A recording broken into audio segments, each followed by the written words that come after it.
affirmé par écrit qu'il y avait eu un accord entre Félix Tshisekedi et Joseph Kabila lors de l'élection présidentielle très controversée de 2018.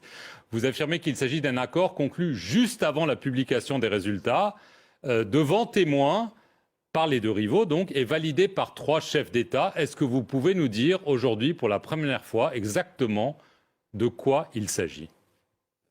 En 2018, je confirme effectivement qu'il y a eu un accord. Et je confirme aussi le fait que non, le président de la République a menti. C'est du mensonge.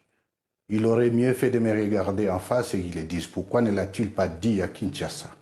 Il y a eu bel et bien un accord, et c'est cet accord qui a permis plus ou moins l'alternance pacifique, avec pour la toute première fois, après 60 ans d'indépendance, une remise et reprise entre 2 chefs d'État, un sortant et l'autre entrant.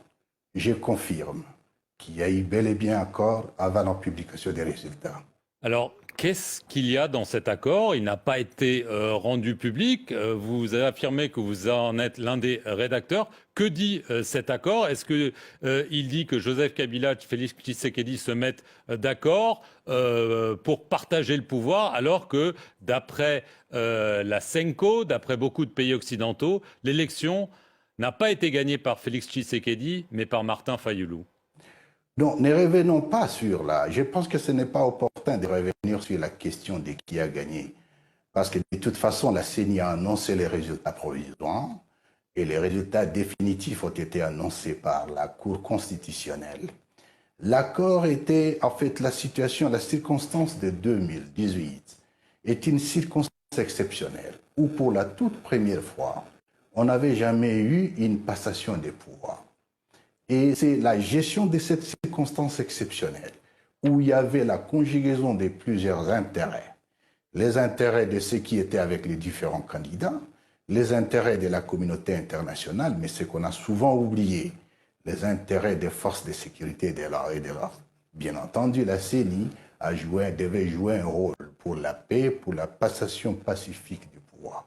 L'accord s'intitule l'accord pour la paix et la stabilité de la République démocratique du Congo. L'accord n'a violé aucune disposition de la Constitution, mais elle permettait la fluidité de cette passation des pouvoirs.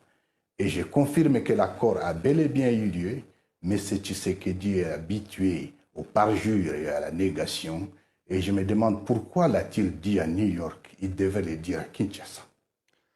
Qu'y a-t-il dans cet accord, Monsieur Nanga? Je vous repose la question. Pourquoi est-ce que Félix Tshisekedi nie qu'il y a un accord? Si vous dites qu'il n'y a pas de problème, pourquoi ce secret, pourquoi ce mystère? Il n'y a pas de mystère, il n'y a pas du tout de mystère. Dans les jours qui viennent, M. Perelman, nous allons rendre public l'accord. Et l'accord a pour objet le partage des pouvoirs.